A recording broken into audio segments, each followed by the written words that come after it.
Bueno, en esta tercera exposición lo voy a hacer un poquito de frente. Voy a hablar, pero también a veces voy a dar oportunidad para que cada uno reflexione, él o ella misma, él mismo o ella misma, en una pregunta. Alguien me preguntó qué traducción estoy usando. Es Biblia, vida abundante. Ya. Ahora vamos a tocar el segundo tema en sí que tiene que ver con nosotros, ¿no? Ya. Dice Efesios 3, 20 y 21.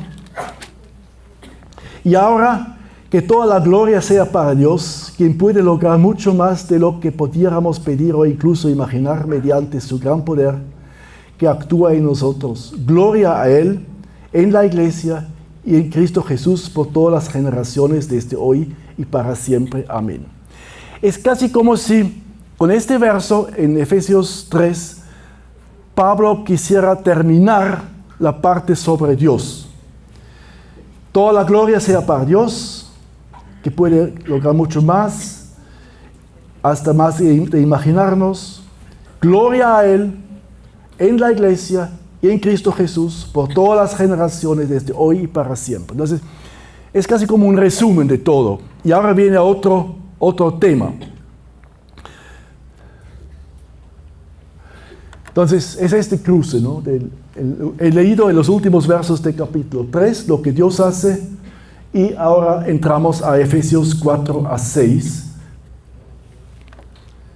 Por lo tanto, yo prisionero por servir al Señor, les suplico que lleven una vida digna del llamado que han recibido de Dios, porque en verdad han sido llamados. ¿Qué pasa si nosotros nos cambiamos del vida anterior a ser cristianos? Bueno, ese es el dibujo que quiere ilustrar la conversión. Paso de un lado al otro lado, por la cruz de Cristo.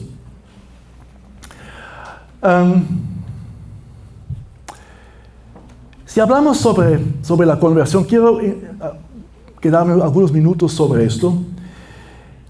Tenemos que decir algo, que nosotros solamente vemos una parte de este cambio que nosotros llamamos conversión. Y vemos el parte exterior de lo que pasa en la persona o en nosotros mismos. Pero lo que no vemos es lo que hace Dios. Y hay muchos debates teológicos, ¿no? de la gracia previa, de la gracia, cómo actúa la gracia para que nos convirtamos. No quiero entrar a eso. Solamente quiero resaltar que hay que diferenciar lo que nosotros vemos como seres humanos en la conversión y lo que hace Dios. Y no podemos decir mucho sobre lo que hace Dios, porque es casi, yo siempre digo, es casi como querer mirar detrás del telón. No sé, una vez han ido al teatro. Entonces está el telón, la cortina cerrada. Ustedes están ahí esperando que se abra. Pero si no se abre, no saben qué está pasando detrás. Y a veces nos da curiosidad, ¿no? Que están ahí, ¿no? Y es algo similar, si que nosotros queremos saber algo sobre Dios, que Él no nos ha revelado por su palabra, es casi como levantar la cortina del teatro y tratar de querer ver detrás. Pero es un gran riesgo, ¿no? Porque es otra realidad. No es como el teatro donde todavía es la misma realidad, sino es la realidad de Dios. ¿Y qué vamos a percibir de Dios si levantamos la cortina y queremos ver detrás? Pero hay que ser consciente. Es que hay una realidad de Dios que Él obra, a la cual no tenemos acceso. A pesar de eso, es una realidad. Y lo mismo es en la conversión. Ustedes pueden ver qué hace el hombre la persona en este momento. Si se confiesa, se bautiza, se ve evidencias de cambio, pero tal vez lo que está pasando al otro lado, al lado de Dios, es otra cosa más. Bueno, yo he visto muchas cosas en este aspecto. Voy a tal vez mencionar algunas. He escuchado un estudiante del seminario en algún momento decir: yo me convertí después de bautizarme. Y le pregunté, ya, pues, ¿qué es eso? No? Eso no se hace. Dije, bueno, recién después capté de verdad lo que quiere decir que es seguir a Cristo. Me bauticé por costumbre. Otro. Junto a mi hija se bautizó otra chica en la iglesia para nunca más aparecer en la iglesia.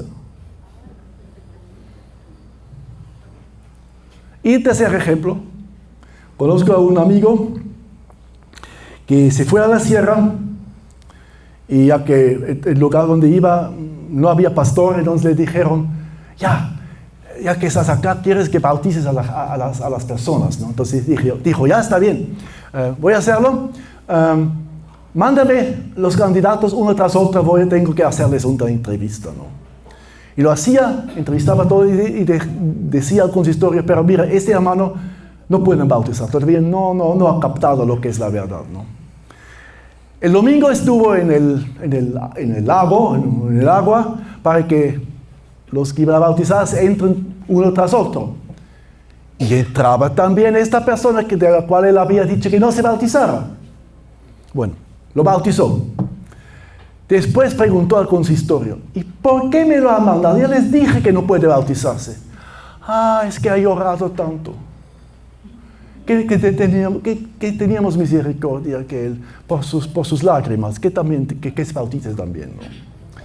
Bueno, se dan cuenta, hay de todo en eso.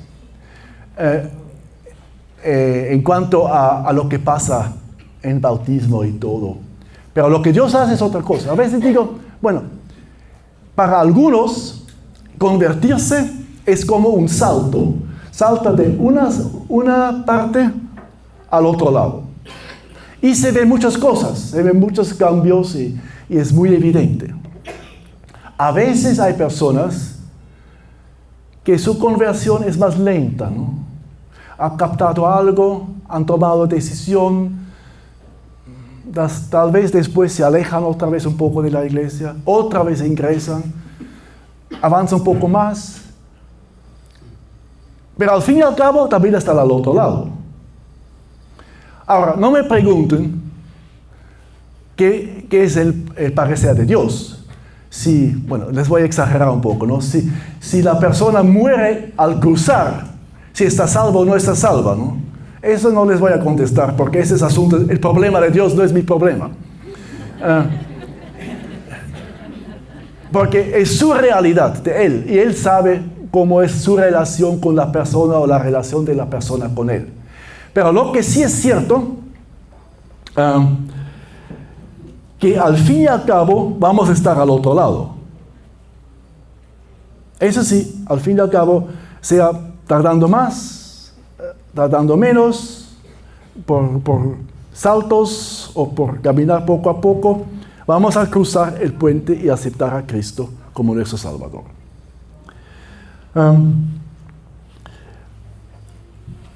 Ahora, según Pablo, eso encontramos en todas sus cartas, la gran parte de toda esta conversión está haciendo Dios. Porque Él instaló el puente, la cruz. También está obrando en nosotros con su Espíritu Santo de una u otra manera que no les puedo explicar cómo, para que empecemos el cruzar de este puente. Y lo que a nosotros nos toca es aceptar su regalo. Dijimos, sí, Dios, eso has hecho por mí. Yo no lo merezco, te doy muchas gracias. te acepto a ti como mi Salvador y Señor. Pero eso es que simplemente es aceptar el regalo que Dios nos da. Y he pensado que tal vez pueden pensar un momento entre ustedes mismos. Ustedes mismos no tienen que compartirlo. Si quieren compartir con alguien, pueden hacerlo. Si no, simplemente en silencio. ¿Cómo ha sido mi conversión o mi cruzar el puente personal?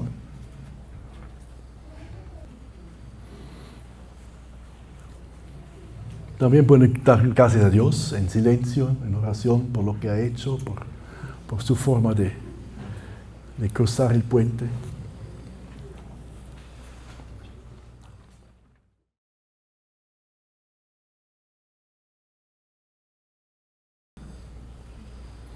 Claro, sería interesante escuchar a los diferentes testimonios, ¿no? Pero bueno, eso en otro momento. No, pero siempre es bonito compartir cómo he conocido a Dios, cómo ha sido mi conversión y darse cuenta que puede ser muy diferente y para dar motivo para agradecer a Dios. La cuestión es que quiero tratar esta mañana no es la conversión en sí, sino es ¿y después qué? Después de la conversión, ahora, ¿qué? ¿Ahora qué? ¿Qué vamos a hacer? Yo soy consciente que en las iglesias se pone mucho énfasis en nacer de nuevo o en convertirse, ¿no? Pero a veces parece que se habla muy poco sobre lo que pasa después. Es que el nacimiento es un momento de mucha felicidad, pero es corto. Muy pronto, ya el momento de nacer ya pasó, empieza la etapa del crecimiento.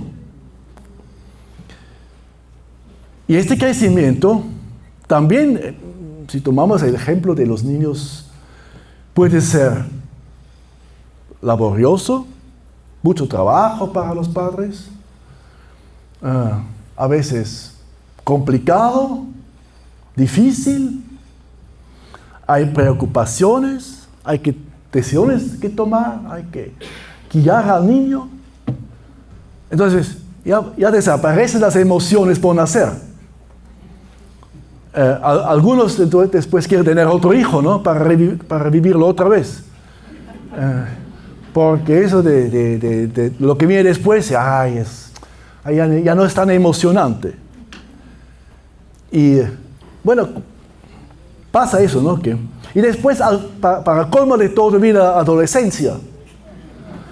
Es puro dolor de cabeza. A veces digo a los padres, hay que sobrevivir nomás la adolescencia.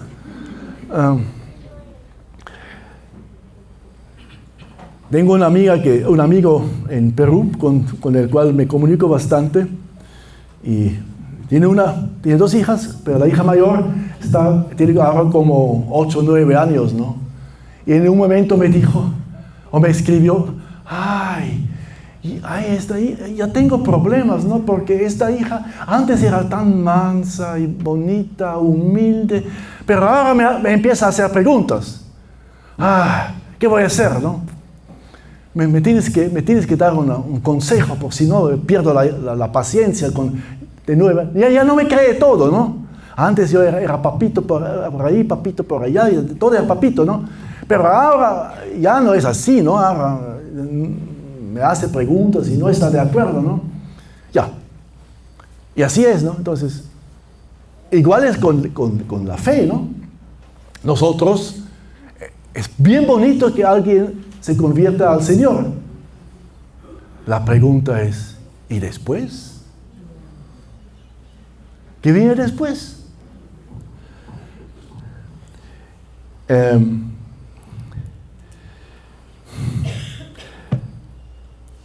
Yo he visitado, junto con Dirk, una iglesia en una comunidad nativa hace algunos años, donde yo sabía que que misioneros habían trabajado muchos años y mientras que los misioneros estaban, la iglesia estaba llena de gente. Cuando nosotros visitamos a la iglesia, lo único que quedó era un templo bonito y algunos pocos creyentes, ¿no? Entonces, mi pregunta también era en aquel momento, ¿qué hacemos como misioneros? ¿Qué hacemos como pastores para no solamente enfocarnos en el nuevo nacimiento? Para no solamente poder decir, otra vez hubo 10 bautismos, otra vez 15 se han bautizado, otra vez 2 se han creído a Dios, sino también pensar sobre, ¿y ahora qué hago con ellos? ¿Cómo? Porque después, eso es un momento emocional bonito, pero la vida cristiana viene después.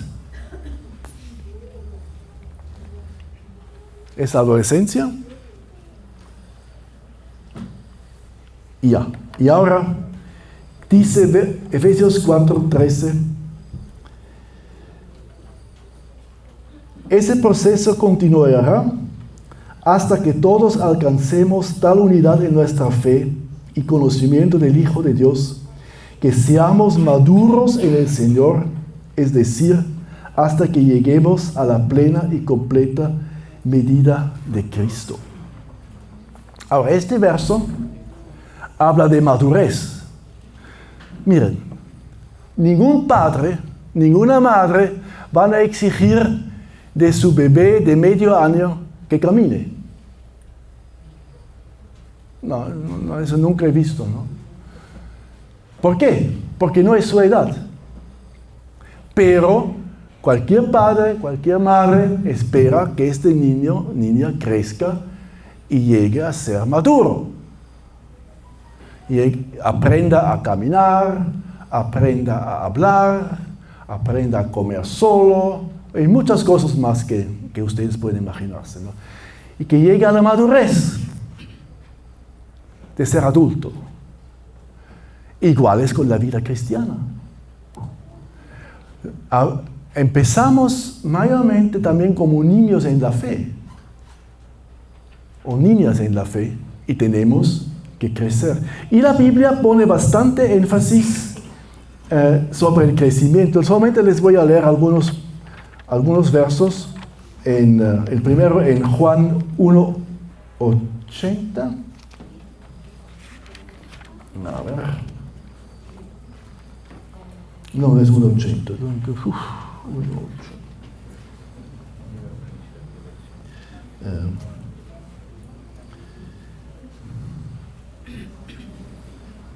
No, eso me equivoqué algo.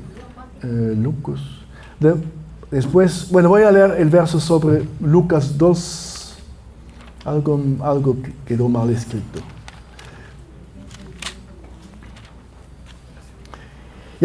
Lucas 2:52 dice, Jesús crecía en sabiduría y en estatura, en favor de Dios y de la gente. Entonces pone énfasis que Jesús crecía. Dice lo mismo en algún texto que tengo mal anotado, también sobre Juan, que también crecía en la misma forma. O también dice en Juan 15, sobre la vid, que, tal vez lo leo mejor para que tengan toda la idea. Yo soy la vid verdadera, mi padre es el labrador. Él corta de mí toda rama que no produce fruto y pone las ramas que sí dan fruto para que den aún más. Ustedes ya han sido podados y purificados por el mensaje que les di. Permanezcan en mí y yo permaneceré en ustedes. Permanezcan en mí y yo permaneceré en ustedes. Pues una rama no puede producir frutos si la cortan de la vid, y ustedes tampoco pueden ser fructíferos a menos que permanezcan en mí. Ciertamente yo soy la vid, ustedes son las ramas. Los que permanecen en mí y yo en ellos producirán mucho fruto, porque separados de mí no pueden hacer nada. El que no permanece en mí es desechado como rama inútil y se seca. Todas esas ramas se juntan en un montón para quemarlas en el fuego. Si ustedes permanecen en mí y mis palabras permanecen en ustedes, pueden pedir lo que quieran y les será concedido. Cuando producen mucho fruto, demuestren que son mis verdaderos discípulos. Eso le da mucha gloria a mi Padre. ¿Cuántas veces se repite el verbo permanecer?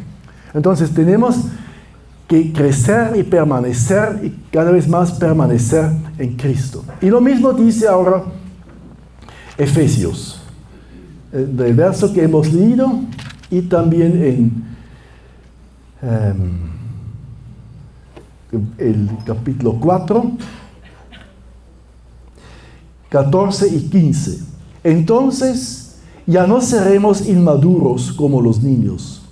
No seremos arrastrados de un lado a otro ni empujados por cualquier corriente de nuevas enseñanzas. No nos dejaremos llevar por personas que intenten engañarnos con mentiras tan hábiles que parezcan la verdad.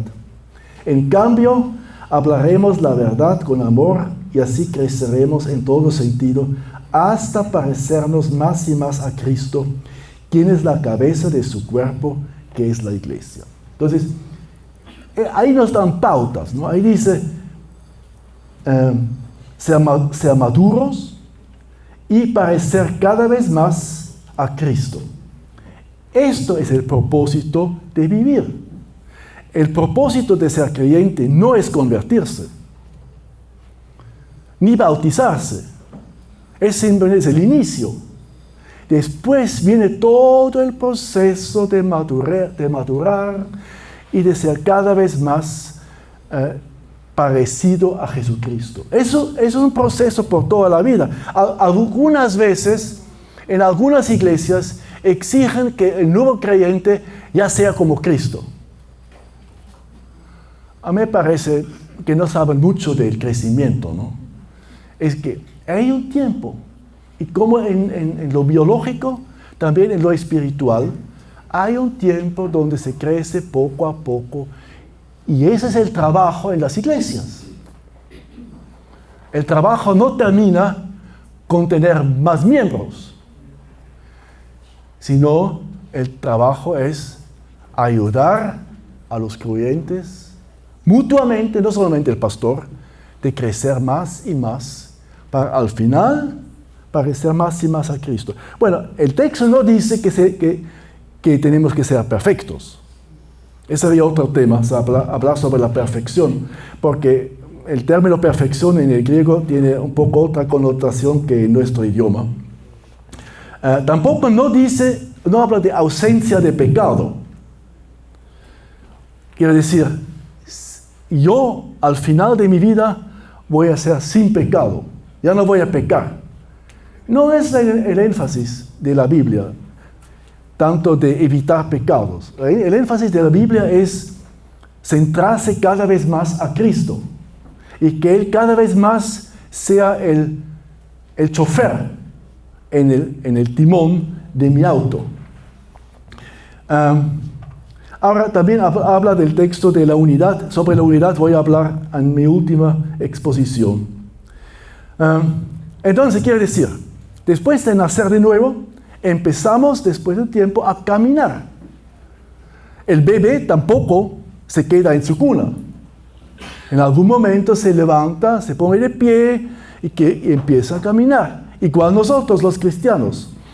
Entonces no es suficiente tener una buena doctrina en nuestra mente. Es bueno tener una buena doctrina. Ese es el punto de partida. Y tenemos que aprender cada vez más. Pero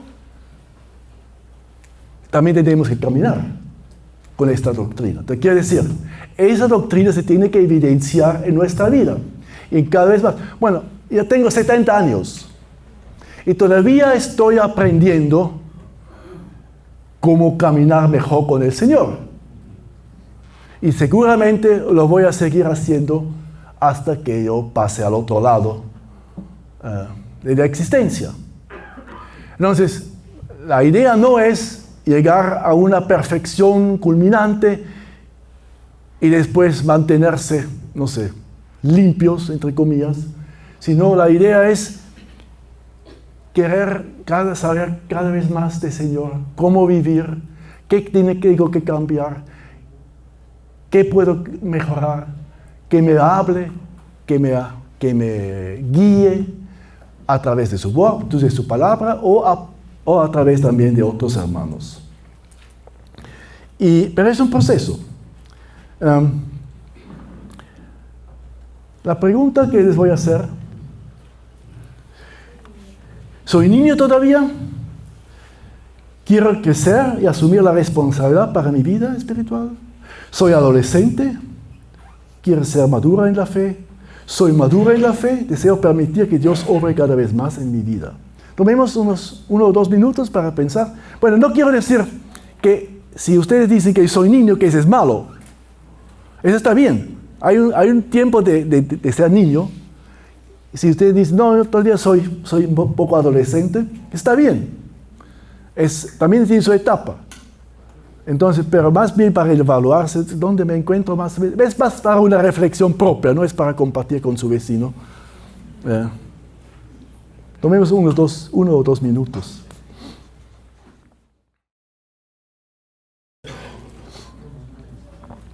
Bueno, lo que hace Pablo normalmente en sus cartas es que él trata un tema que podríamos llamar doctrinal o teológico.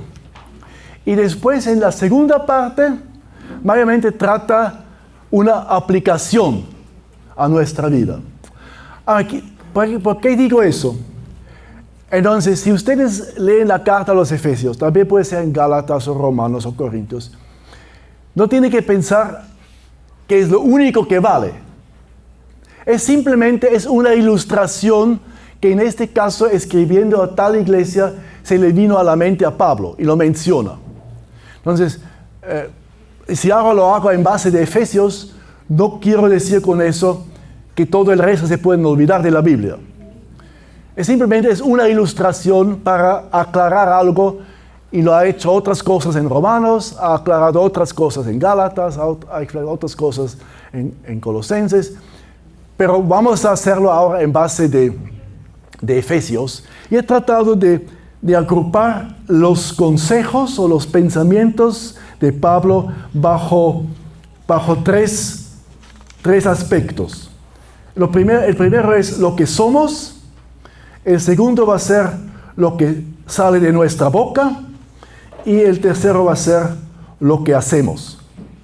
Y he agrupado los versos bíblicos de Efesios, como ustedes ven en la pantalla. Lo voy a repasar. No voy a leer todos los versos. Ustedes pueden anotárselos si quieren, o tomar fotos de la pantalla.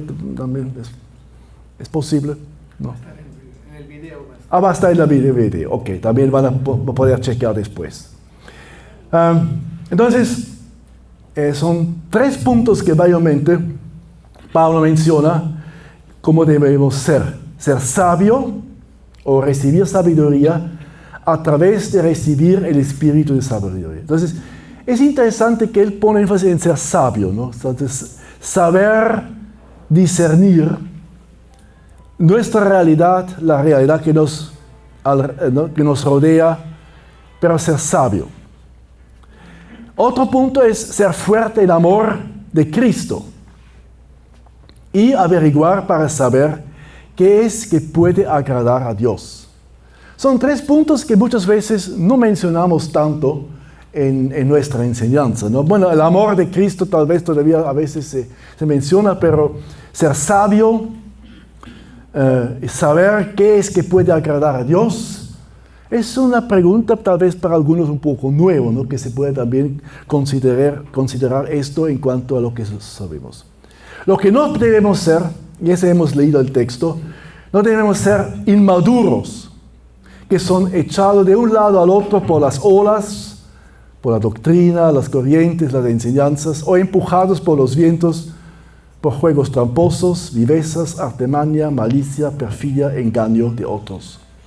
Y no tenemos que ser tontos, tampoco, sin pensar, ¿no? Entonces, no es un buen criterio que el cristiano sea tonto y crea todo, ¿no? Eso no es lo que la Biblia ni Pablo aspiran. Si evalúo esto, eso es lo que dice el texto o los textos. Pablo en esta carta pone bastante énfasis en cuanto a la madurez, a donde tenemos que llegar, en que tenemos que saber evaluar. Tenemos que saber si algo está bien o está mal. Y repito lo que dije, creo que casi al principio. Lo sorprendente es que Pablo no apela a una obediencia. Porque él no dice, bueno, tenemos que ser obedientes. ¿Por qué? Porque en Pablo casi nunca vemos una obediencia por obediencia, sino ve otras cosas como más importantes y que esas cosas llevan a la obediencia. Entonces, la obediencia es un resultado de algo, pero no es el hecho en sí. Tenemos un ejemplo bien bonito en el libro de Hechos con la iglesia de Berea. No, seguramente algunos de ustedes conocen eso, donde dice que la iglesia de Berea, al escuchar a Pablo, revisaban si lo que él dice está bien. Aunque a todos les parece bien. Bueno, Pablo podría haberse molestado, ¿no? No, yo soy Pablo, ¿no? ¿Cómo se atreven a evaluarme, no? No, a mí me tienen que creer. Por supuesto, yo soy el superapóstol, que nadie me critique, ¿no? Pero estaba muy bien, así parece en la descripción como la leemos en Berea, que sí, los creyentes, cada uno lea, estudie, evalúe si eso está bien.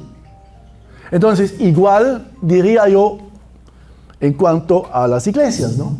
Está bien, sí, por eso también dije, si ustedes no están de acuerdo conmigo, ya me hacen preguntas críticas, está bien, no tienen que creerme nada. Si Dios les dice que algo está bien lo que digo, estoy contento. Si algo dice que no, eso no está de acuerdo, ya pues, es entre usted y Dios. Yo no me ofende, porque no me considero el superapóstol tampoco. Conozco a otro pastor que justamente me dijo, yo quiero hacer estudios bíblicos para que la gente hable y opine. Yo no quiero hacer estudios bíblicos donde yo solo hablo 1 hora. Yo quiero hacer estudios bíblicos y hacerles preguntas y la gente tiene que pensar. Pero el problema es que mis colegas pastores me critican por eso. Que no debo hacer eso. Que no es bueno. Pero estoy convencido que se debe hacer así. Entonces es interesante, ¿no? Él quiere seguir el ejemplo de Berea. Personalmente, 2 comentarios. Muchos de ustedes saben que he vivido casi 30 años en el Perú, he enseñado en centros teológicos. A veces me preocupa un poco la situación teológica del Perú, porque ¿dónde se van a capacitar en el futuro? Porque se nota, no solamente acá, sino también en todo el mundo, que cada vez más hay la inclinación para hacer preparaciones cortas para pastorado, preparaciones cortas para un ministerio. Entonces, ya no es muy profundo. Y creo que sí es muy importante tener un buen estudio de la palabra de Dios. Y el segundo comentario, por eso me gusta mucho el material de SEA. Porque es muy básico, es muy centrado y exige que todos piensen. Bueno, por lo menos si se aplica bien. Entonces esa es la idea, que todos piensen, opinen, se complementen. se enriquezcan.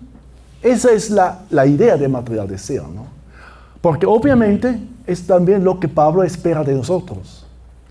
Él no quiere que seamos inmaduros, y si un expositor como yo un día aparece en el púlpito y dice una cosa y ustedes todos lo creen, ¿no? Si no pueden decir, sí, ¿eso es verdad? ¿No es verdad? ¿Está bien o no está bien? Además, hacer la reflexión también evita que ustedes se duerman, ¿no? Porque tienen que pensar algo. Entonces también tiene un efecto lateral muy bueno.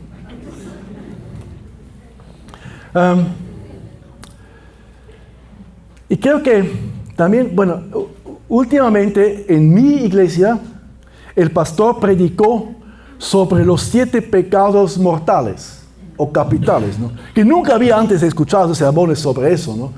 Y toca temas que normalmente no se toca en la iglesia, ¿no? Como la lujuria, como el orgullo, eso desde aflojo, todo eso, ¿no? Entonces, son cosas que normalmente no se escuchan. Entonces, y también se podría predicar también sobre el fruto del Espíritu Santo, ¿no? En Gálatas 5:22, que tampoco no se escucha mucho. Se escucha sobre el amor, pero ahí se termina como si fuera la única faceta del fruto del Espíritu Santo. Entonces, hay temas que muchas veces en las iglesias no se trata, pero que todavía pueden enriquecer nuestra fe. Y creo que esa es la idea de lo que Pablo quiere decir en cuanto a lo que somos. Les doy otra vez 1 o 2 minutos para reflexionar. Me pregunto durante el día qué es que agrada a Dios. Bueno, ustedes pueden hacerlo más personalizado. Esta mañana me he preguntado qué es lo que agrada a Dios. ¿Una vez? ¿O nunca? Bueno. ¿O aspiro a mostrar el fruto del Espíritu o solo trato de evitar ciertos pecados?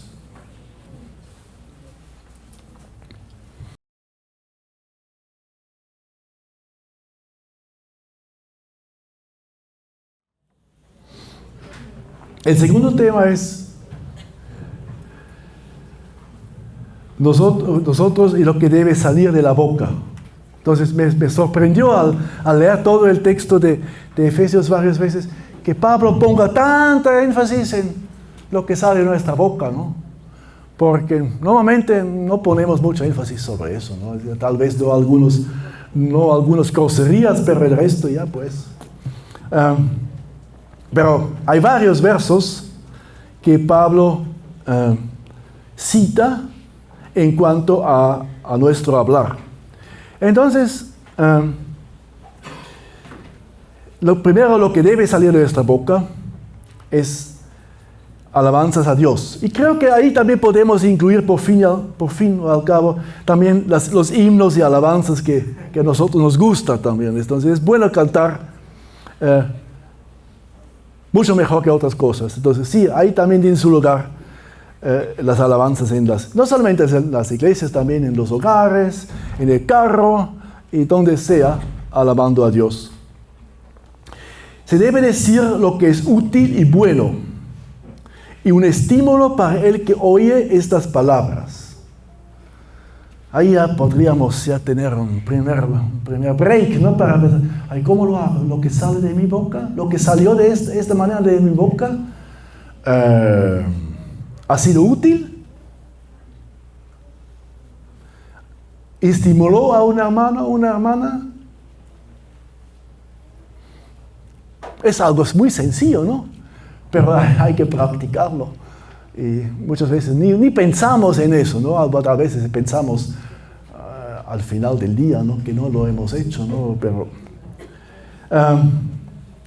dar gracias, estar agradecido y expresarlo, también es una buena forma de vivir, ¿no?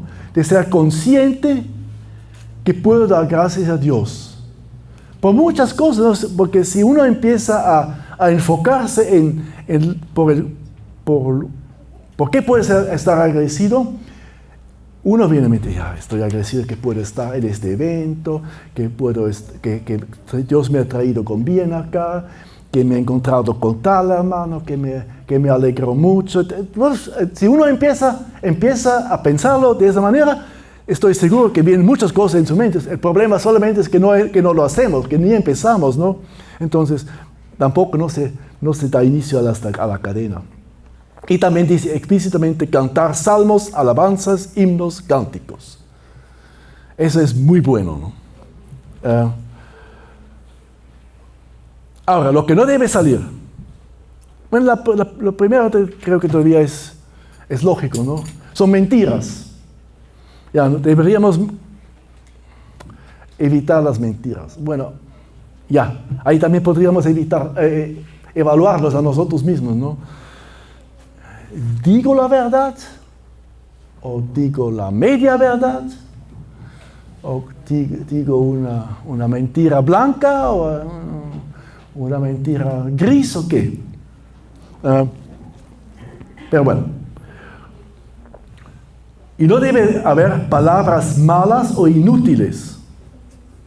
Esa es la otra cara de palabras útiles, ¿no? ¿Y cuántas veces hablamos cosas inútiles? ¿No? Si evaluamos bien nuestro quehacer diario, ¿cuántas veces tendremos que decir, no, pero eso no era necesario, ¿no? Podría haberme callado, podría haber dicho otra cosa, ¿no? Pero eso no era útil. Después algo más fuerte, ¿no? No debe salir amargura, furia, enojo, y enojo que resulta en palabras ásperas y también calumnias. Ahora, bueno. Y después se repite, ¿no? Palabras sucias, hablar tonterías, cosas inútiles, bromas pesadas.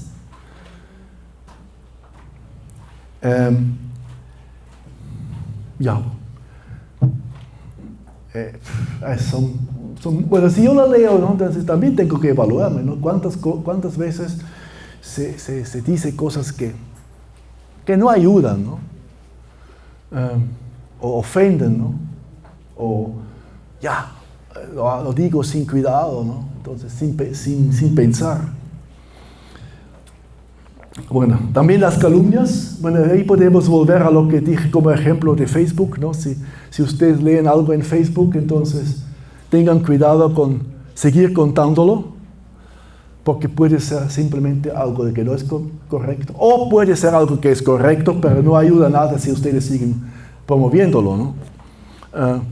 Entonces, hay muchas cosas que podemos hacer con nuestra boca, buenas y muy malas. Y el último es no dejarse engañar por palabras vacías y vanas, ni juntarse con las personas que hacen eso. Entonces, palabras vacías quiere decir, y vanas, son palabras que suenan bien bonito, pero en sí no tienen ningún contenido, ¿no? Me he dado cuenta que ese es otro de los desafíos de la iglesia. A veces usamos términos bonitos, correctos, espirituales, pero sin explicar lo que significan. Hablamos de la fe. Tienes que tener fe. Pero no explicamos qué significa tener fe. O decimos, tienes que confiar en Dios. Ya está bien, todo es correcto. Pero queda como una cáscara si no explicamos lo que significa. Porque entonces tenemos que rellenar esos términos teológicos y no dejarlo al criterio de cada uno cómo quiere rellenarlo.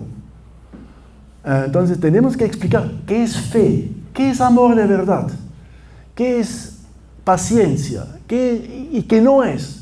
Y hay tantos términos que se puede explicar. A veces manejamos un lenguaje cristiano que todo es correcto, todo es bonito, solamente que nadie sabe de qué se trata de verdad. Entonces sí tenemos que rellenarlo, tenemos que dar riqueza a los términos tan conocidos, sea en la prédica, sea en una reunión, Si no, son casi como vacío o vano, ¿no? Porque está bien, pero ¿qué hago con eso?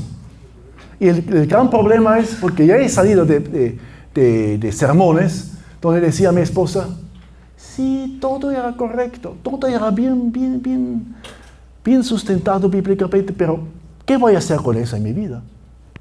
Ahora, ¿qué voy a hacer con eso de lunes a sábado? No me sirve para nada, ¿no? Es pura teología, es pura doctrina, ¿no? Pero no tiene vida. Entonces, sí, se tiene que rellenarlo. Y a veces nos parece muy básico, ya, todos van a entenderlo. No es así. No piensen que si yo hablo de fe, que cada uno de los que escuchan van a entender lo mismo y van a saber qué es. Y por eso, para que no sea pura cáscara, hay que rellenarlo con el significado. ¿Qué significa? Se puede ilustrar con muchos ejemplos. Mucho mejor todavía si están en un grupo y pueden mostrar los ejemplos uno al otro, ¿no? En enriquecerse con lo que ya saben y así aprender más. Ahora, si evalúo esta parte, no se trata de hablar bonito, en primer lugar. Bueno, ustedes saben que en los Estados Unidos hay este famoso palabra F que no se puede usar, que es mal visto, ¿no? Entonces, viene con F y asterisco, ¿no? Entonces, porque esa palabra no es decente. Pero de eso no se trata. Seguramente también acá, en Perú, también hay palabras que no se debe usar y por eso hay que hablar bonito. Pero eso no es la preocupación de Pablo. Él no quiere que hablemos bonito, sino él quiere que evitemos palabras que hacen daño y que engañan y humillan. Entonces ese es el propósito, ¿no? Entonces no engañar, de ninguna manera engañar con las palabras, ni hacer daño al otro, ni humillarlo. Porque nuestra idea como cristianos es ayudarnos en nuestro camino para caminar cada vez mejor y no hacernos caer. Esa no es la idea como cristianos. Ya. Un tiempo de 1 o 2 minutos para que reflexionen sobre esto en su vida.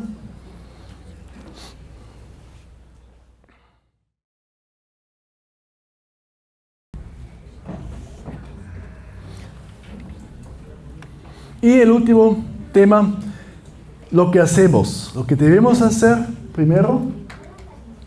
Voy a hacer algunos comentarios. Empieza en Efesios 2:10 con: pues somos la obra maestra de Dios. Él nos creó de nuevo en Cristo Jesús, a fin de que hagamos las cosas buenas que preparó para nosotros tiempos atrás. Es interesante que Pablo usa en griego el mismo término de crear como se usa en griego para la creación en Génesis 1. Entonces, lo que Dios hizo, lo que nosotros podemos hacer, es una creación. Es muy algo creativo. Eso debemos hacer. Entonces, tenemos que no simplemente seguir moldes acostumbrados que nos dicen, sino también podemos tener creatividad. Porque está dentro de lo que Dios ha puesto en nosotros. Y como Él ha sido creador de todo lo bonito que vemos en la naturaleza, también podemos ser creadores de cosas bonitas para edificación a otros. Y dice, a fin de que hagamos las cosas buenas que preparó Dios en otros tiempos o tiempos atrás. Entonces, hay que hacer algo. Bueno, felizmente SEAN tiene un material que se titula Trabajo para Todos. Me gusta mucho este material porque nos hace ver, en primer lugar, que no hay trabajo santo. Quiere decir, si yo trabajo como enfermera, si yo trabajo como profesora, si yo trabajo como albañil, no, yo quisiera ser pastor. Pastor es mucho mejor. Y mejor todavía si soy misionero, ¿no? Pero pastor sí sería bueno, ¿no? A tiempo completo. Yo quisiera ser pastor, ¿no? No, pero eso no es la idea de la Biblia ni de Pablo, ¿no? Cualquier trabajo, si está hecho para Dios, es un trabajo santo. Y no hay un trabajo más santo, menos santo, lo que sea. Yo me acuerdo, ¿no? Yo como misionero, ¿no? Yo tenía el trabajo más santo que podía haberse, ¿no? Entonces, porque como misionero eso es súper, ¿no? Y a veces hemos sufrido un poco bajo eso, ¿no? Pues no, nada de súper, ¿no? Simplemente servimos en Perú en vez de servir en Suiza. Y además, tal vez es más fácil servir en Perú que en Suiza. Entonces, nada de súper santo como misionero, ¿no? Cualquier trabajo, si está hecho para Dios, es un trabajo bueno, válido delante de Dios, si lo hago para Dios. Ese es el criterio, ¿no? Y el trabajo es una forma para expresar la gracia de Dios y para glorificar a Dios. No sé cuántos que trabajan en limpieza, por ejemplo, han pensado así. Que limpieza es una forma para expresar la gracia de Dios. Y limpiar es una forma para glorificar a Dios. Sí lo es. El trabajo hecho para Dios es una bendición. Y algún teólogo dijo, trabajo es la gracia de Dios expresado en el cuerpo. Entonces quiere decir, porque Dios me permite trabajar. Dios me da la fuerza para trabajar. Dios me da el conocimiento para trabajar eso. Dios me da la idea para trabajar eso. Y Dios me da la oportunidad para servir a otros. Entonces es como Dios me da, me regala. Y si regala es gracia de Dios. Hecho concreto en el trabajo. Entonces, el trabajo sí, vale la pena meditar sobre eso y tal vez también vale la pena estudiarlo en las iglesias. El material de SEAL, trabajos para todos. Es muy bueno, me gusta y ayuda mucho. Después, humildes y amables, ya. No voy a decir mucho sobre eso porque son términos muy conocidos. Claro, yo sé que debería rellenarlos ahora para que no sean vacías, y términos vacíos y vanos, pero no me alcanza el tiempo para todo, entonces ya. Debemos ser pacientes y tolerando las faltas. A veces las iglesias son muy impacientes y no toleran ninguna falta. Pero si lo tomamos al ejemplo de la vida biológica, bueno, el niño también tiene que aprender. Y si no puede cometer faltas, ¿cómo va a aprender? Y en la iglesia es igual. También hay que aprender. Se van a equivocar, ¿no? Van a tomar decisiones no buenas, no correctas, pero hay que tener paciencia y tratar de restaurar al hermano, a la hermana. Bueno, tolerando no quiere decir simplemente, ya no importa, ya está bien. Eso no es la idea, sino simplemente en vez de tolerar, tal vez sería mejor decir aguantar. Pero claro, hay que ir trabajando para que no se repita. Mantenerse unido, eso voy a tratar en el último tema. Vivir en amor, ya, esto sería otro tema para rellenarlo. Solo producir lo bueno, lo justo, la verdad, eso es de acuerdo a lo que dice el texto en griego, y hacer lo que agrada a Dios. Bueno, esta última es una buena pregunta, ¿no? Si yo me hago en diferentes situaciones la pregunta, ¿y ¿qué es que agradaría ahora a Dios? Nos podríamos comportar muchas veces de otra manera que nuestro comportamiento carnal y normal, ¿no? Y para terminar, lo que no debemos hacer. Y acá yo quiero subrayar tal vez un punto. Miren, voy a repasar la lista y se dan cuenta de algo. No jactarse de su salvación. Después de perder la sensibilidad, se entregaron al libertinaje o orgía para la práctica de la suciedad con avaricia. Ser controlado por el enojo, no dejar que el sol se ponga, no robar, sino trabajar para tener dinero a dar a los que sufren. No inmoralidad sexual, pone ella, ni avaricia. Los que practican inmoralidad, los impuros, no van al cielo, porque el avaro es un idólatra, tampoco va al cielo. No juntarse con los que tienen obras inútiles, sin frutos, ni emborracharse. Miren, lo que me llamó la atención es lo que yo subrayé. No me lo había esperado, que todas las veces que Pablo menciona algo sexual, también menciona la avaricia. Es interesante, ¿no? Que en las iglesias mayormente se trata como si solamente existiera lo inmoral, pero no la avaricia. Me llamó mucho la atención, no puede ser, ¿no? Agarré el griego, ¿no? Para saber si está bien traducido, porque no me lo podía creer al principio, que Pablo junta lo inmoral con la avaricia. Y el avaro es un idólatra y no va al cielo. Este es un tema que muy poco se trata, ¿no? Y la avaricia se puede encontrar en cualquier estrato social. Entonces es algo, es para mí. Y no quiero compartir.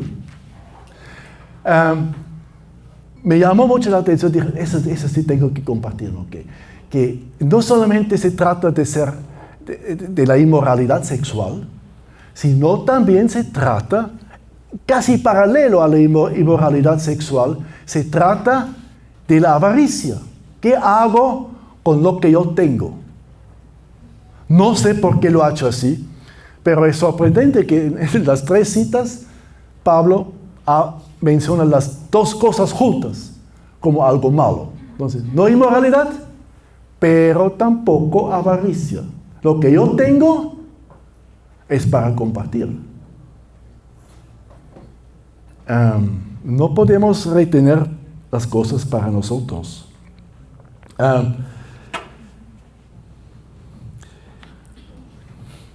Bueno, en algunas Biblias, para evitar esta exigencia, a veces solamente se traduce la avaricia con deseo.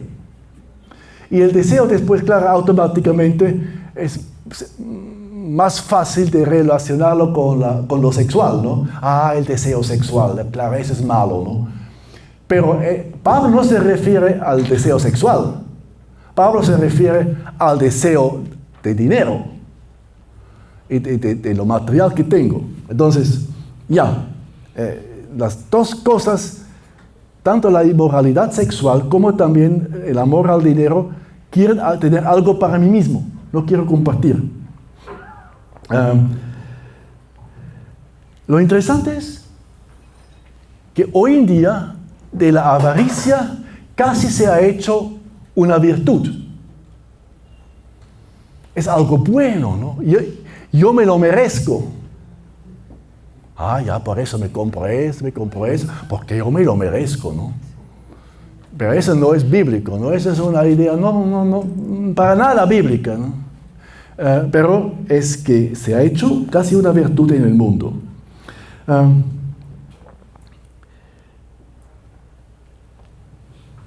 He escuchado en estas prédicas que escuché en mi iglesia, que era sobre la avaricia también. El pastor dijo, es que, ¿por qué Pablo enfatiza tanto eso? Porque nos duele soltar las cosas. hasta nos duele soltar a los hijos a veces, ¿no? Porque nos consideramos nuestra propiedad y no queremos soltarlos, queremos retenerlos para que se queden con nosotros, ¿no?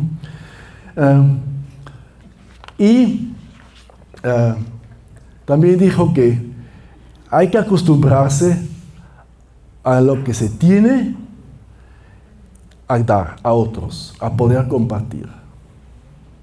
Muy bien, un último breve momento. Ya. Para la reflexión propia.